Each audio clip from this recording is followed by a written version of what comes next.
So New South Wales recorded 78 locally acquired cases of COVID in the 24 hours to 8 p.m. last night, and one new case was acquired overseas in the 24 hours to 8 p.m. last night. Tragically, there has been a death of a woman in her 50s who was confirmed COVID case. She was a resident in southwestern Sydney and a close contact of a COVID-19 case, and can I just extend my sympathies to her family and her friends at this most difficult time. I think this now leads me to my segue to the fact that COVID is a very serious disease. We are seeing more hospitalisations, more admissions to ICU, more people on ventilators. We have to stop the spread of COVID. To do this, we all need to work together. We need to limit our movements.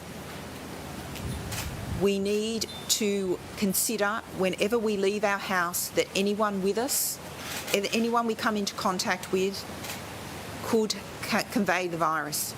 So, whilst it is in human nature to engage in conversation with others, to be friendly, unfortunately, this is not the time to do that. So even if you run into your next door neighbour in the shopping centre, in the Coles, whilst you're at Coles or Woolworths or Aldi or any other grocery shop, don't start up a conversation.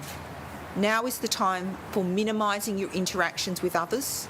Even if you've got a mask, do not think that affords total protection. We want to be absolutely sure that as we go about our daily lives, we do not come into contact with anyone else that would pose a risk. Obviously, there are essential work. There is work, and I shouldn't use that term essential. I understand that work is essential to everyone, and probably need a new word other than essential. But I think the community understands what we mean. We need to maintain our food services, logistics supply. We need hospitals and health services to be operating. But now is the time to really ensure that everyone complies with the spirit and intent. And the spirit and intent of the public health orders is to reduce mobility, reduce the opportunities for anyone to come into contact with anyone else.